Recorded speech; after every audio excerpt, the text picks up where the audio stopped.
Good morning, everyone. I'm John Munoz with CDM Smith, and I'm helping IDOT with the implementation of the off-system bridge bundling program, where we think this program is going to be very helpful to the counties in terms of making needed replacements and reconstruction work for the county-owned structures, municipalities, townships.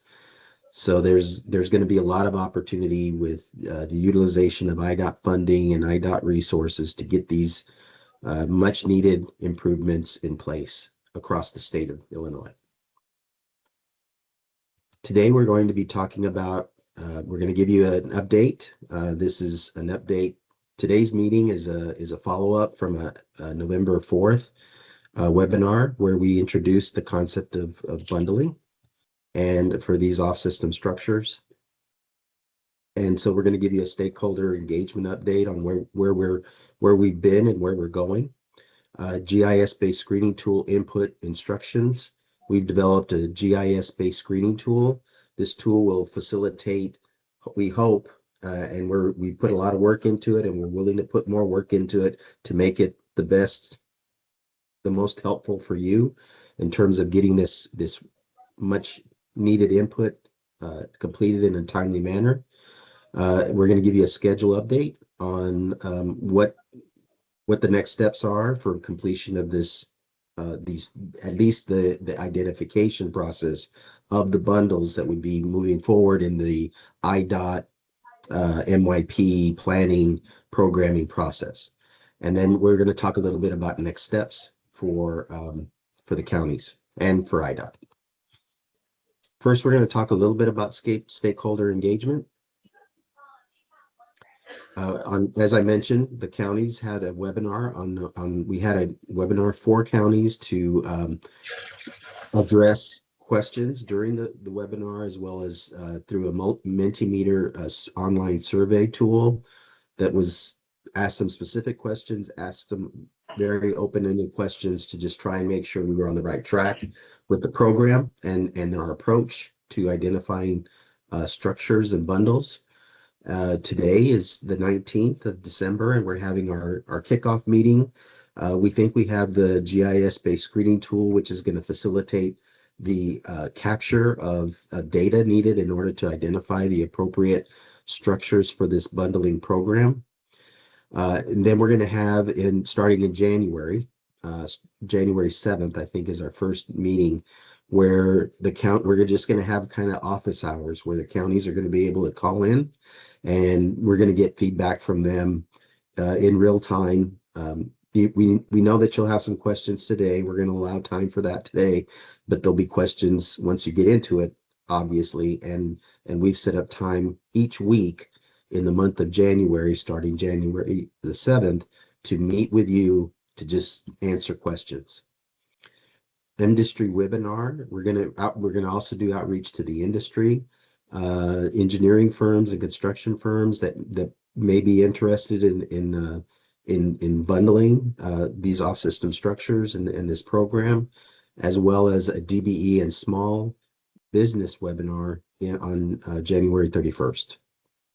In regards to the structure identification process, which is what we're talking about today, structures or bridges and culverts. We've taken the data from the Illinois Structure and Inventory System. It's called ISIS, and it is capturing the data that the counties and that IDOT have identified in critical, important information about county, municipalities, and township structures. It's a massive database. It includes structures that have been replaced, even because you have to have historical records for FHWA compliance. Then we removed all of in step 2, we removed all the structures that were on system on the state highway or federal aid highway systems. And then in step 3, we removed all structures that didn't meet the poor condition criteria, We want structures that are in poor condition, that are load posted, but they are also the bundling to facilitate a successful bundled of structures. They need to be relatively straightforward. There's going to be another program, a standalone program for structures that don't meet this criteria for making them good bundling candidates. But for this program, we're going to need the bundling identified for relatively straightforward bridges and culverts. Then we're at step 4 now, and we're going to use this GIS-based screening tool to work with you to validate existing data about the structures and provide additional data to determine the validity as a candidate structure. We've done some of that screening initially, and now we need to hand it over to you to validate what the database revealed, and to provide additional information about those structures and to identify additional structures. While the counties and townships and municipalities are going to be responsible for the overwhelming majority of these structures, there could be some IDOT structures in there as well that are off system that IDOT the districts will handle those. And then in step 5, where we're going is that the counties and the locals will work with you to make sure the structures are consistent with the goals and objectives of the program, and set us up to identify the bundles. And we'll work with you again to coordinate the identification of the bundles themselves. I'm going to turn it over now to Mike Sema, who's going to walk us through this GIS-based screening tool, which we discussed at the November 4th webinar. Now Mike is going to dig in and give you the step-by-step details of how to input the data that we're requesting.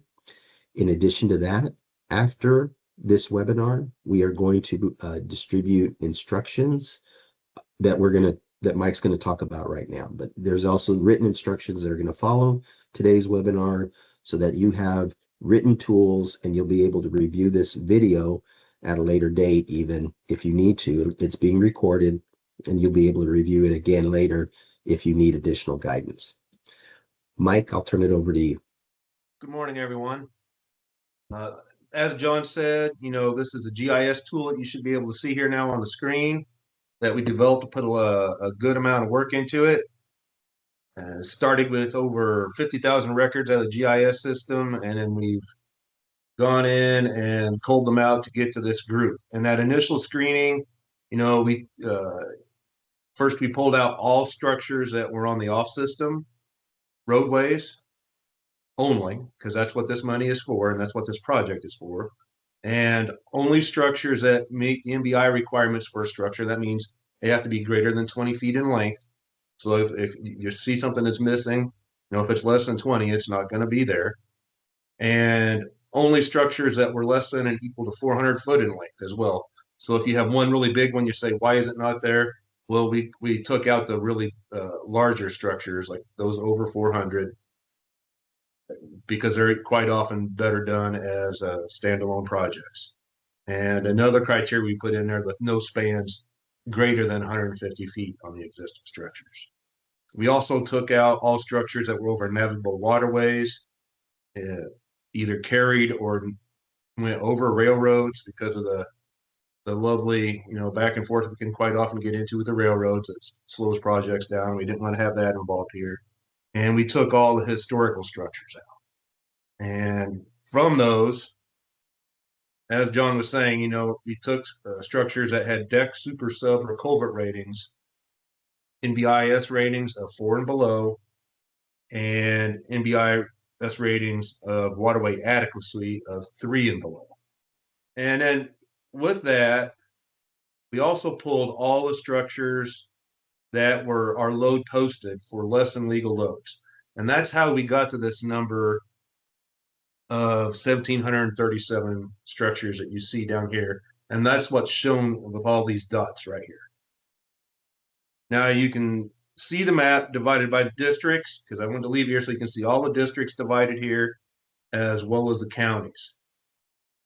And you can easily zoom in and out with either your mouse scroll wheel or the plus or minus tool. So all you got to do is center yourself on the map. You can scroll in, and you can take it, just keep right on going. As you go in, more and more roadway data fills in there on the map, and more detail. Or to scroll out, just come back on your wheel, and you come out. You can also do this if you don't have a mouse using the tool up here in the upper left hand, the plus minus. And it does the same thing for you. Zooms in, plus, minus, zooms out. There's additional map overlays as well. You can see this is the one, it's a pretty generic one. It just shows roadway as you zoom in. And we kind of like that because it took out a lot of the clutter. But if you want to look at it in a different view to give yourself a feel for the land out there, all you got to do is use this button up here. It says base map. Click on that, and it gives you all these different versions of background to use. We're using community map, but you can see there are many different alternate versions you can go with if you prefer one of the other ones. Now, each of the dots you see on here, they're either gray, pink, and I think there's one blue one on there right now, represent a structure that met the criteria that we pulled out doing all our screening up to this point for the initial screen. And that's how we got to that total number down. Now, once you review each of these structures and answer the questions and submit them, the answers, then each of these gray dots will turn pink. So all these gray dots represent structures that meet the initial criteria that have not been reviewed yet. And these other ones are just pink ones that we did as trial runs to make sure that everything was working all right. But they'll all be pink once you go in and review the criteria and answer the questions. All right, let's talk about the owner review of the structures and data now.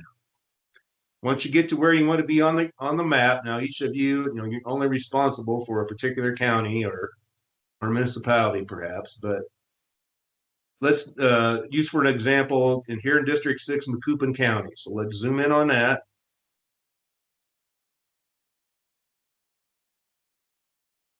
All right, here we have good old Macoupin County. It's a pretty rural county out there. And you can see all the structures passing that initial sort that we've been talking about.